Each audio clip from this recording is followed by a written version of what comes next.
Hi, my name is Roy Collin and welcome to the show. I've also got five podcasts: The Awakening Podcast, exposing fraud and corruption, but with solutions; the Crypto Podcast, talking about all things blockchain, NFTs, crypto; the Meditation Podcast, talking about all different types of meditation, but there's also meditations there from 1 minute to 2 hours. And the other one is the Learn Polish Podcast. So if you're interested in learning Polish, you can do that. And the other one is Speaking with Roy Collin. And I just have guests from around the world talking about either public speaking or also about their book or just general life in general. And you'll find everything on bio.link/podcaster. I'm also a podcasting coach. And you see the QR code there, and it's also on my link as well. And if you're interested in actually going on some podcast shows, I'm helping people doing that. Or if you're interested in sponsorship, you can contact me. And I'd like to thank my sponsor, DanielPacker.com. He helps people with anxiety, stress, and addictions. He's got a 90% success rate, and you only pay if you're successful. So be sure to check him out, DanielPacker.com. I hope you enjoyed this week's show. Welcome to the Speaking Podcast. You can find all our episodes on speakingpodcast.com. We're also on BitChute and YouTube. You'll find the links in the podcast description. I'm also a podcasting coach because I got 4 other podcasts: Meditation, Learn Polish, The Crypto, and The Awakening. You'll find everything on bio.link/podcaster. My guest today in Atlanta, Georgia, professional speaker, trainer, coach, and author, and I might say Santa Claus as well. Please welcome David Doerrier. Thank you so much, Roy. It's a pleasure to be here today. I've been excited all week to meet you and to be on your podcast. And to be honest with you, I'm looking forward to this because obviously I do my preparation, but you're doing a lot of stuff. So you might just kind of let the listeners know a bit more about David. Well, thank you. I'm originally from Long Island, New York. After high school, I joined the Air Force, and that took me around the world. And through my experiences in the Air Force, I was able to start a career in radio broadcasting when I was on Guam.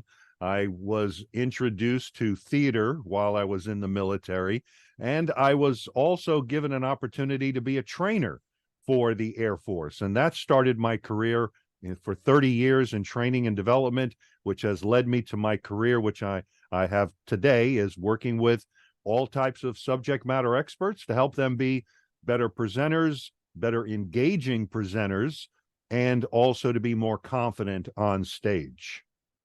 Brilliant. And you mentioned theater in the military. I didn't think that'd be something that'd be. How was that working out? What was that all about? Well, that's a great question. Well, it wasn't theater in the military, but while I was in the military on Guam, I started in radio broadcasting, and almost immediately after that, one of my coworkers at the radio station, I was working part-time for the radio station off base. Full-time, I was working military. And one of the guys threw a script in my hand and said, "Here, you've got the lead in a dinner theater show downtown." So that was my introduction to theater, which then became a part of my life for about 15 years doing community theater. And I was in I left full-time military to go into radio broadcasting, and then that was my career for 12 years.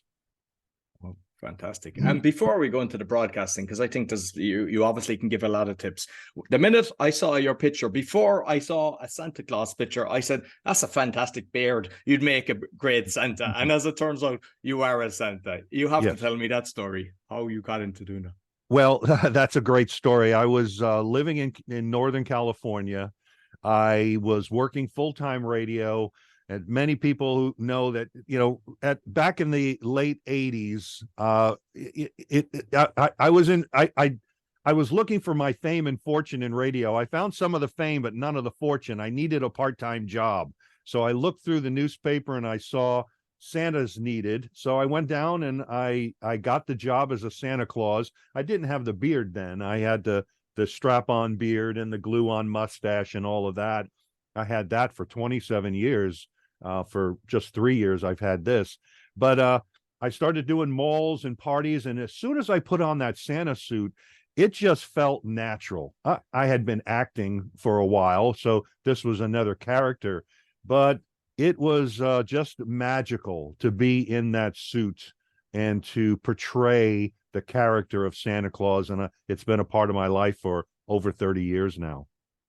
And like just from the website, because you've got different businesses and one is the Santa, the pictures that I look at, because you can scroll through, there's a lot of them. You're actually fantastic, smiling, and it looks brilliant. Whereas I have seen, I mean, I've taken my children to Santa Clauses, and sometimes it's the Santa Claus actually ruins the picture. So you're making it look good for everybody, the smile that you actually show. Well, it's a lot of responsibility to be Santa Claus. I mean, I take it I take it seriously. When I'm in the suit, I am Santa. I am portraying the character. I don't come out of character. It's not David in a Santa suit. It is Santa Claus, and I love it. And with the children, have you any funny stories to tell us? Let's see. Well, the first story that comes to mind is a little girl a couple of years ago. I, like everybody else, I asked them what they want for Christmas, and she wanted real estate for Christmas. She must have been 7 or 8 years old, but she wanted real estate. Brilliant. So with the broadcasting then, because I know you're still broadcasting, because I actually heard there's a radio that's like 24-hour radio, and you have a great voice for that. But I mean, with all the broadcasting that you've done, what tips could you give people that you've kind of learned over the years? Well, that's a great question. One of the tips, and I bring this into my coaching as a presenter, and I've used this as well as a presenter. Early in my career, I learned that radio is a very intimate medium. It's where, so when you talk to your audience in radio, you talk to your audience as if you're talking to each person individually. So, for example, I would never say, good morning, you all. I'm glad you all are here. I would say just good morning, or I'm glad you're here. Thank you for making time to be with me today. It's such a beautiful day outside. I hope you're enjoying the day. It's the same thing I suggest to people when they're addressing an audience. You have an audience of 1,000 people, but address them as if you're talking to each person individually, and that is helping with that intimacy with your audience. Love it. That's brilliant. That's brilliant. So one of the things that I saw was your certified virtual presenter, and there's kind of like a thing, whether it's showing Zoom and all the green tick marks. You might tell us what exactly is that, and would you recommend it for other speakers? Well, yes. So that was through one of the organizations I'm a part of, and all of a sudden I can't remember the organization, but it's one of them. eSpeakers is one of them. Yes, eSpeakers. eSpeakers had an opportunity to get certified as a virtual speaker, and there were a number of evaluation points that I was being evaluated on, and that's what those tick marks are. And would I recommend it for others? Well, one thing I would recommend for others is to, when it comes to virtual presenting, is to get some training. And there's plenty of free training out there on Zoom, on YouTube, and also on Zoom. Zoom also offers all kinds of free training to use their platform effectively, because presenting on virtual is, yes, it is different. You can't feel your audience, and you have to incorporate a lot more engagement into it. So yes, what I would recommend, maybe not being certified. Yes, get certified if you want to pay it's not that expensive, but definitely get the training and understand how to use it, how the mechanics of using it, because not using Zoom correctly can be an extreme distraction. Oh, how do I turn this on? How do I shut that mic off? How do you get the thing? Where do I look? Hello? All of those things become a distraction to your audience, and you lose your audience. And with the training that you've done on virtual presentations, because I think a lot of us were thrown in the deep end in the last kind of 3 years with the craziness, now this kind of hybrid. And I think it's allowed some people that don't like the traveling to actually do speeches. But what kind of tips on the virtual world would you give us? The number one tip that I give in the virtual world is to look directly into the camera. If we were in a live situation here, if I was talking to an audience, I would be scanning the audience and looking at them. But what I find very distracting is when the presenter is not looking in the camera. Maybe they're looking down, they're looking at their notes and they're talking, they're giving their presentation, looking down here, or they're looking at another screen over here. You can see that, yeah, I'm looking at the faces that are part of the Zoom, but I'm not looking at you. I'm not looking in your eyes. So what I recommend is that at minimum, during your introduction, during your conclusion, during transitions, asking questions, answering questions, telling a story, as much as you can, look directly into that camera, because now you're looking right into the eyes of each participant and creating that engagement. Yes, there are times you have to look away. You need to look at your notes. You need to look at your keyboard or another screen. Yes, that's going to happen. But as much as possible, look right into that camera. So I know that you're a avid Toastmaster. I mean, that's how I started my journey with Toastmaster. So you might kind of tell me your Toastmaster journey. Yeah, I've been involved in Toastmasters on and off for about 30 years. I originally started when I first started my career in training back in 1995. I don't know how I found them. I don't even know if I knew about them before 1995, but I needed a way to help me to be more comfortable at speaking, or to practice speaking, presenting. I had my theater background prior to starting my training career in 95. I had my radio career prior to starting my training career. But both of those are good. They're good foundational skills, but they're not everything you need to be a good presenter or a good facilitator. So I've been involved on and off for 30 years. I am current member now. Matter of fact, I've got a meeting today at noon Eastern time, and I look forward to it. And it gives me an opportunity to continue to practice in a safe environment my craft of speaking. And are you doing online meetings, or are you actually meeting in person in the one you're involved in now? Yeah, that's a good question. Our group, we meet online, except for the third Thursday of the month. We meet face-to-face at a local library. Okay, yeah, no, because yeah, I missed the face-to-face meetings when we weren't allowed to do it, because there's a big difference. And yes, yeah, it is. And Toastmasters ran into a lot of problems with a lot of people left Toastmasters because of going online, but many of the groups are getting back to it. But I have to tell you, I've gotten really lazy, to think that in the past, before COVID, you have to get dressed and take the shower and get all prepared, and you get in the car, drive to the meeting, schmooze with people before the meeting, have your meeting, schmooze afterwards, drive home. You're looking at 3 hours. But now I can go meeting. It's I've gotten lazy. Brilliant. So I know I've seen on your YouTube channel, I forget, there was a comedy that you did, and at a punchline, but that was in 2002. I'm not sure do you do my, but you were very good at it. So I just have you done a lot of comedy? Yeah, that was the graduation class from a stand-up comedy class that I had taken. There's a gentleman here in Atlanta by the name of Jeff Justice, who does a phenomenal job training stand-up comedy. And you go through every week for about 7 weeks, you go through the classes, and then it culminates with 5 to 7 minute on stage stand-up comedy routine that you've practiced. So, and it really gave me an appreciation for folks that do this full time. I have no desire to do it full time, but I challenge myself to kind of step outside of my comfort zone and to challenge myself as a speaker. Not only have I done stand-up comedy, but also improv classes as well to challenge myself. But it was a lot of fun. It gave me an appreciation for comedians and how much work goes into the writing of comedy. It's quite incredible. And like kind of jumping back to the Toastmasters, what I've noticed, even when the international speech competition, not just the humor speech, they tend to have comedy in them. And if you're doing table topics, your chances of winning each time when you put humor into it, it gives you a massive advantage. And not everyone can pull off the humor.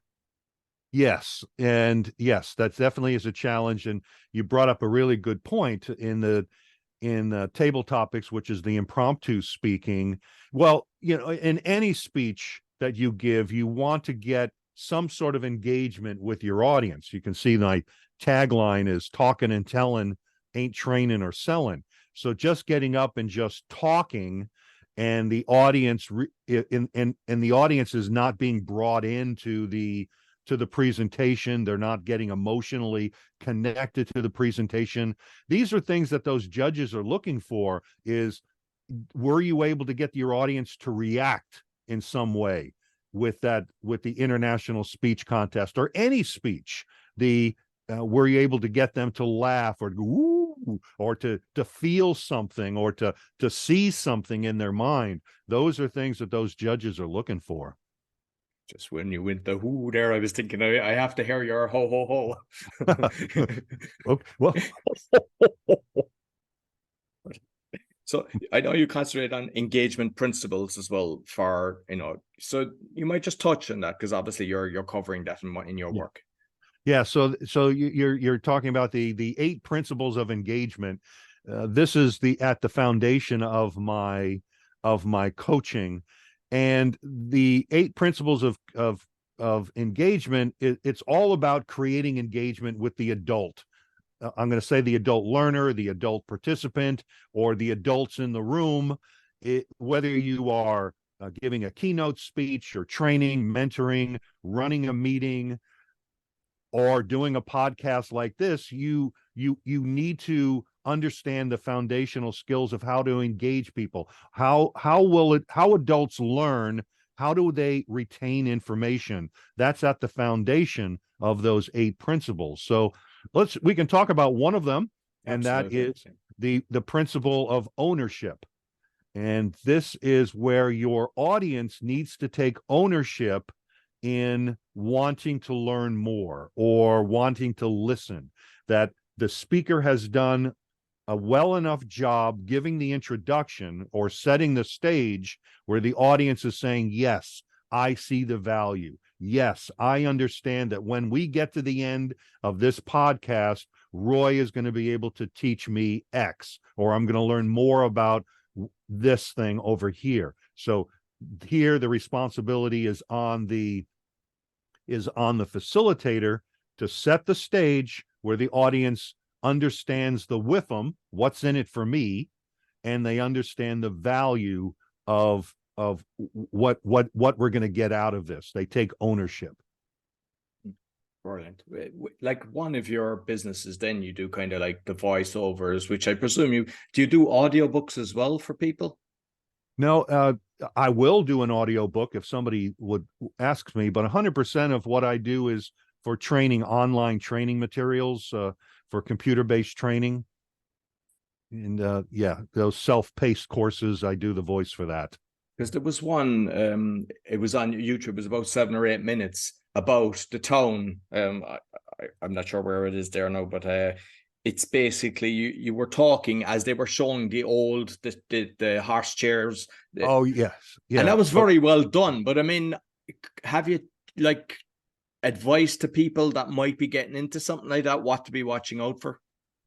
So my advice for folks that want to get into the voiceover business, my advice is that, well, what I recommend is looking at a couple of websites. Well, first is looking at YouTube and see, how do you get into the business of voiceover? I think anybody can be successful at anything, but with voiceover, it's all about you've number one, you have to have the equipment. You don't have doesn't have to be very expensive equipment, but I think what's most important, let's talk about the technique of voiceover, is to have that theater of the mind. And I think that is one of the things that I have brought with me from radio, because when you're in a room by yourself with a microphone and you know you have listeners, there's a little bit of that theater of the mind as I'm talking to my audience. I can't see them, but I'm talking to them as if I can see them. I put them in my mind. And so that's sort of the same thing that you have to do in voiceover, is you need to be able to when you're speaking, as if you're talking to somebody. And one of the techniques that I learned in radio, some people would put a picture of their loved one in front of them, and they would talk to that picture. So the point I'm trying to make here is that you're not just got a microphone and you're reading a script and you're just talking words. You are reading those words as if you're talking to a person and taking them through that process. If you're reading an audio book, I'm reading that book as if I'm reading it to somebody. Brilliant. And with the equipment then, say the microphone, because obviously, you know, that's why I wear the earphones, because I'll pick up on everything. I use Audio Technics microphone that's just there with the acoustics around it. I've got surrounding acoustics, but I found that this actually works better. But you've got a very good sound system there. What mic are you using, and what have you learned over the years that you said, oh, I shouldn't have done that? Is there any kind of things that you've kind of on your journey? Yeah, well, this microphone, I originally purchased this one because at one point in my career, I was doing a lot of traveling and I needed a microphone that I could easily hook up to my computer. So this is a USB connect. It's a Samson microphone, SAM as in Mike, Samson microphone, and it sounds great. It's probably about $100, and it's a USB connect, so you don't have to go through any XLR or any other adapters to get it to connect to your computer. So one of the tips, this comes from radio, is to what they call talk across the mic. And you'll see that maybe it's difficult to see on the screen, but I'm talking across the microphone. I'm not talking directly into the microphone. And one of the reasons why, because if you talk directly into the microphone, you have the possibility of pops and peas and so on. But by talking across it, where I have the microphone to the side of my face, then it's I avoid those pops and peas and so on. And like I was using, I don't know what you call these things. It's like the nose. Yes. Because you have the pop filter thing, but I don't have that where I'm doing the but like this, I think it actually protects the mic from dust and stuff like that. So that's what, sure. After I do an interview, I put that on, but I see that you've got the one there. But that's good advice, talking across instead of straight into it. Well, in radio, we had a name for this thing. We called it a Nerf condom. So very good. And like you mentioned, mine is USB Connect as well. And anytime there's a few times now I do a few interviews with guys. We were doing a weekly one, and once something goes wrong with the mixer, they take a lot of time to sort it out, and you're just eliminating one problem. And I believe straight connection is the best route. Yeah, exactly. Yeah, because I think I was getting static. I had the XLR set up, and I had that mini box that it was the microphone was connected to the mini box, and then the mini box had the USB, and I think that was I was getting static, or I was getting interference with that box. Yeah. So you've written a book, How Adults Learn. You might let me know what exactly you're covering in that. Well, that is the 8 principles of engagement are in there, and that comes from the adult learning theory, which is something that I brought from where I was training trainers to train. I wrote a manual while I was in corporate training trainers, and part of that was the adult learning theory, which is identical to the principles of engagement. The adult learning theory is all about how do adults learn, how do they retain information, how can you make the information you're presenting stickier so it sticks in their head. And that's the same information that's in my book. And like with training the trainers, because sometimes they might be ego driven. They don't believe they need to be trained, but I think everybody needs training. You unless you're learning, you're dying. So you have to. So how do you kind of overcome that obstacle with people that think they don't need the training? Yes, yes. So I think that here you have to use one of the principles of engagement, and that's what we talked about earlier, that principle of ownership of there's no way that I can persuade them that you need training. They have to discover it on their own. So what I have to do is ask questions in a way that they discover on their own. Yeah, maybe I do need to learn some new things. Maybe there are some things that I can do better at. And some of the questions could be, what types of reactions have you gotten from your audience? Where do you see that has your audience needed you to clarify things? So I would find those questions that individual is going to say, yep, I maybe I do need to be a little more open. Brilliant. And But there are those that no matter what you do, nope, I don't need no training. Nope, not me. exactly. And that's not my client anyway. You do volunteering, and I see you're a volunteer mentor for Hire Heroes. And you might just let me know a bit about that. Yes, that's a great organization here in the States with U.S. veterans that are in many different areas of their life. Many of them that I've mentored are in the process of transitioning from the military, active duty military, into civilian life. Some have been in civilian life for a while and maybe are struggling to find a job.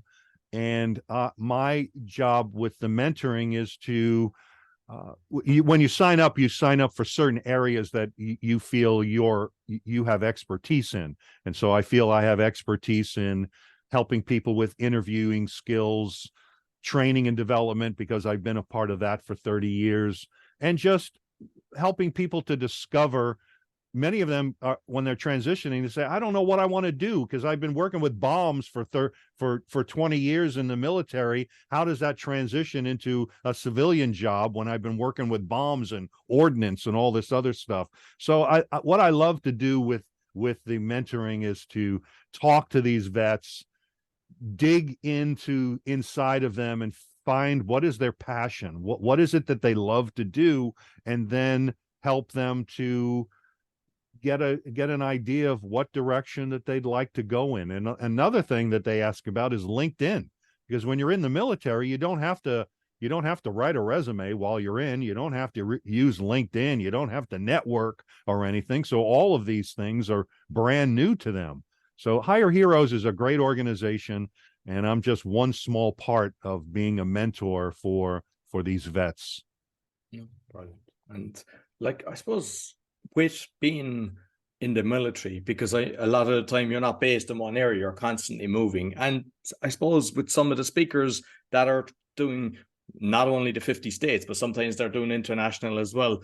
And you're your base is gone, your home where you feel grounded and everything. The fact that you've kind of done the military for so many years, like, have you any advice for people to how to kind of stay grounded when you're constantly moving? That's a great question, because that's certainly something that I experienced early on in my military career, coming from New York and going through my basic training. But basic training is 6 weeks. My schooling was 6 weeks, so it was you feel like you're constantly in transition there. But then I went to my first base, which was in Guam, and I established some really strong relationships with guys. And then all of a sudden they started leaving, because you like you said, at a certain point you leave, and then you lose it. It's like a loss. And it was very hard for me to adapt to that. And I've found throughout my life, I have a difficult time creating friendships anyway. And my advice for folks is that when you're in the military like that, there's going to be this constant transition, and just be ready for that and establish those friendships.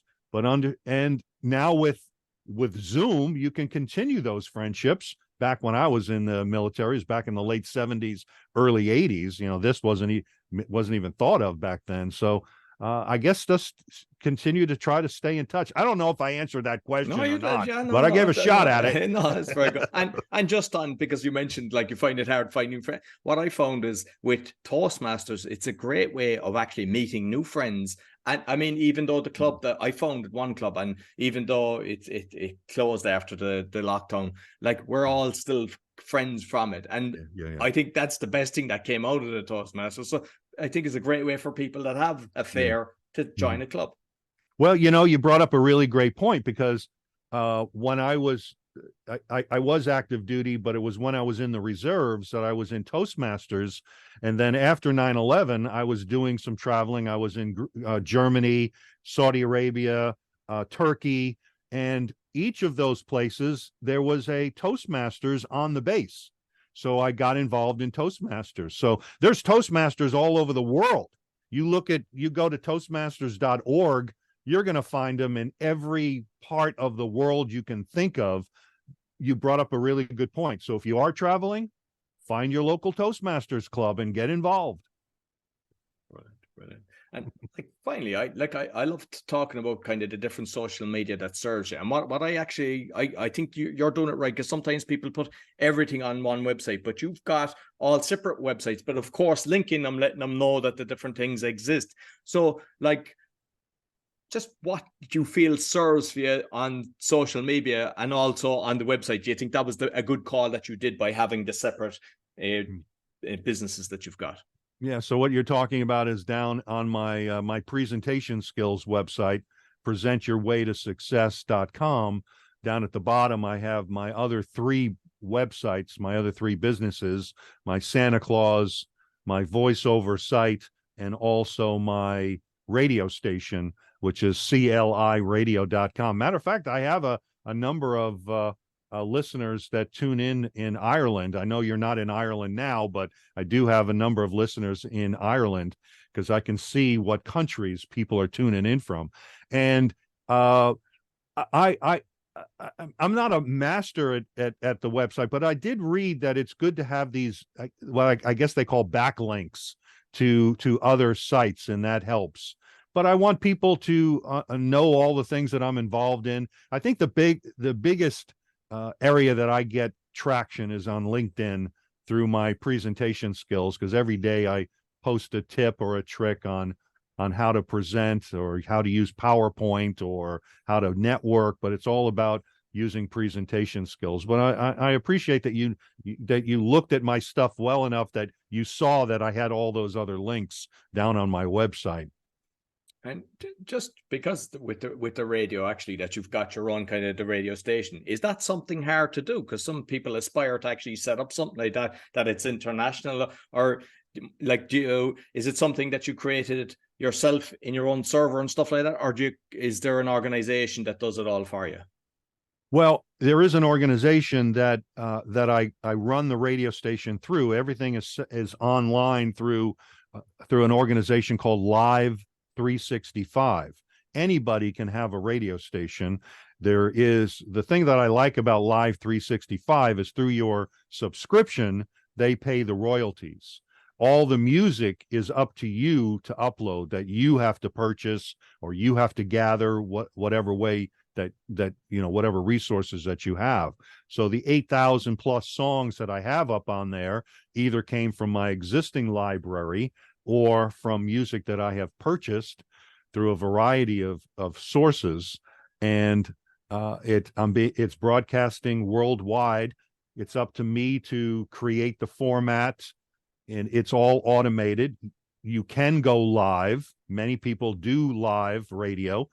I just don't have the time to do live radio, but every song has been categorized based on tempo in and tempo out, and it runs through a format that I've created. So it is a bit labor intensive, but it's a great hobby. I love it. And just curious, is it a lead generation, as in you're sponsor on the thing, ads and stuff? Does it just, because I mean, obviously it's a lot of time doing that, but does it pay, give you some clients from what you're doing? That's a great question. Just recently, within the past month, I did create an ad on there. There are no commercials. I can opt to have commercials, but I pay a higher fee, a higher subscription to have no commercials. But I started running where presentyourwaytosuccess.com is sponsoring the blues, the Saturday blues show. So I'm playing blues music from noon to 4 Eastern Standard Time, and I run ads every couple of hours. I'll run an ad saying that presentyourwaytosuccess.com is sponsoring it. I'll talk a little bit about it. It hasn't generated anything yet, but I've got this platform. It doesn't cost me anything to put that short ad on there, so I gave it a shot. So yeah, in December, Santa Claus can sponsor the show. Yeah. That's not a bad idea. I can do it in my Santa voice. Santa Claus. Well, during the holidays, I do sprinkle in Christmas music. So, and I love Christmas music. I used to listen to it all year round. If it wasn't for this radio station, I would be listening to Christmas music during most of the year. Brilliant. Listen, David, thoroughly enjoyed our conversation. You might let people know how they can get in contact with you. Yes. Well, thank you, Roy. There's 2 great ways to get in touch with me. One is through LinkedIn. Look for my name, David Doerrier. And if you find another David Doerrier, let me know, because it's such a unique last name that I doubt if there's any others. You probably find my sister and also my brother on there. So through LinkedIn, and to reach out and connect with me, or through my website, presentyourwaytosuccess.com. And all over my website, you'll see a button. If you'd like to set up a complimentary 30-minute coaching session with me, I'd be more than happy to talk to you. And especially let me know that you heard this with Roy on his podcast, and I'll send you a free copy of my book on on how to engage your audience. Brilliant. Thank you very much, David. I'll make sure I'll put the links both on the audio and the video. Thank you, Roy. So that's all for the Speaking Podcast. You'll find all our episodes on speakingpodcast.com, as mentioned, for on BitChute and YouTube. And you'll find everything about me and my 4 other podcasts and the coaching bio.link/podcaster. Sure to give us a thumbs up, 5-star rating, share with your friends. And when you get Dave's book, give him a 5-star rating as well. It all helps. Until next week, take care. So I hope you enjoyed this week's episode. Be sure to give us a thumbs up, 5-star rating, and share with your friends. And you'll find all my shows with the QR code or bio.link/podcaster, as well as my podcast coaching. And I'd like to thank my sponsor, DanielPacker.com, helping people with anxiety, stress, and addictions. He's got a 90% success rate, and you only pay if you're successful. Also, if you'd like to go on a podcasting tour, I can help you do that. And if you're interested in sponsorship, you can contact me on my bio.link/podcaster. Until next week, take care.